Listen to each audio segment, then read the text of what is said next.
Friends, 17वीं शताब्दी में east India company Bharat में एक व्यापारिक कंपनी की तरह आई थी, लेकिन 1857 आते आते ईस्ट इंडिया कंपनी ने पूरे भारत पर अपना नियंत्रण स्थापित कर लिया।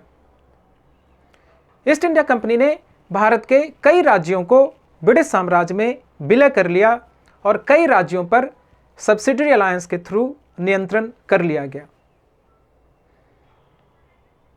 1857 ईस्वी में ईस्ट इंडिया कंपनी ने भारत में सबसे बड़ा विद्रोह का सामना किया, जिसे कि 1857 का विद्रोह या प्रथम स्वतंत्रता संग्राम के नाम से जाना जाता है।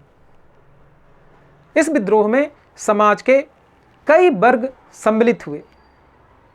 ईस्ट इंडिया कंपनी में काम करने वाले सोल्जर्स ने बड़ी संख्या में इसमें पार्टिसिपेट किया। कई राजघराने इसमें सम्मिलित हुए। भारतीय किसानों ने भी बड़ी संख्या में इसमें भागीदारी की। भारत में ब्रिटिश एम्पायर के प्रसार में भारतीय सिपाहियों ने महत्वपूर्ण भूमिका निभाई थी।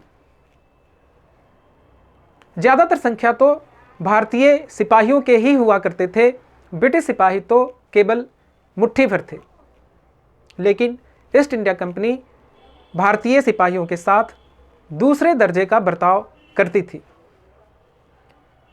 भारतीय सिपाहियों को कम वेतन दिया जाता था।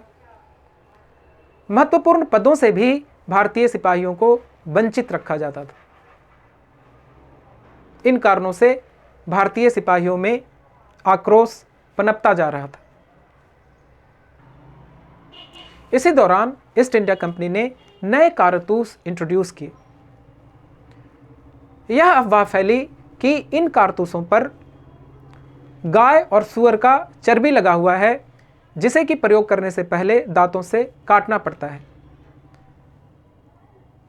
इसके चलते सिपाहियों की धार्मिक भावनाएं आहत हुई और 1857 का विद्रोह का यह तात्कालिक कारण बना।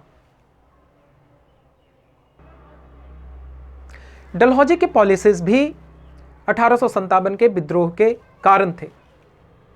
डलहौजी 1848 ईस्वी से लेकर के 1856 ईस्वी तक भारत का गवर्नर जनरल था। डलहौजी ने डॉक्ट्रिन ऑफ लैप्स की पॉलिसी अपनाई थी, जिसके अंतर्गत अगर किसी भारतीय राज्य का मेल उत्तराधिकारी नहीं होता था तो उस राज्य को ब्रिटिश साम्राज्य में मिला लिया जाता था।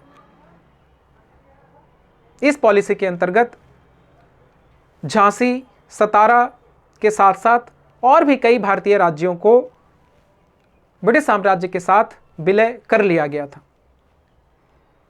यहां तक कि ईस्ट इंडिया कंपनी ने मराठों के अंतिम पेशवा बाजीराव द्वितीय के एडॉप्टेड सन नाना साहेब को पेंशन देने से भी मना कर दिया था। तृतीय एंग्लो मराठा युद्ध में मराठों की हार हुई थी और पेशवा के टाइटल को समाप्त कर दिया गया था। पेशवा को कानपुर के पास बिठूर में निर्वासित कर दिया गया था और उनके लिए एक निश्चित पेंशन फिक्स कर दी गई थी। लेकिन नाना साहेब को इस पेंशन से वंचित कर दिया गया। किसान भी ईस्ट इंडिया कंपनी के शासन से असंतुष्ट थे। किसानों का इतना शोषण कभी नहीं हुआ था। किसानों को उपज का 50% से भी ज़्यादा भूमि राजस्व के रूप में देना पड़ता था।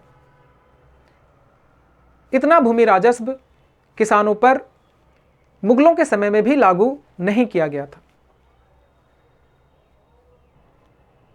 इस तरीके से 1857 का विद्रोह एक व्यापक विद्रोह था, जिसके कारण ईस्ट इंडिया कंपनी के राजनीतिक और आर्थिक नीतियों में छिपे हुए थे।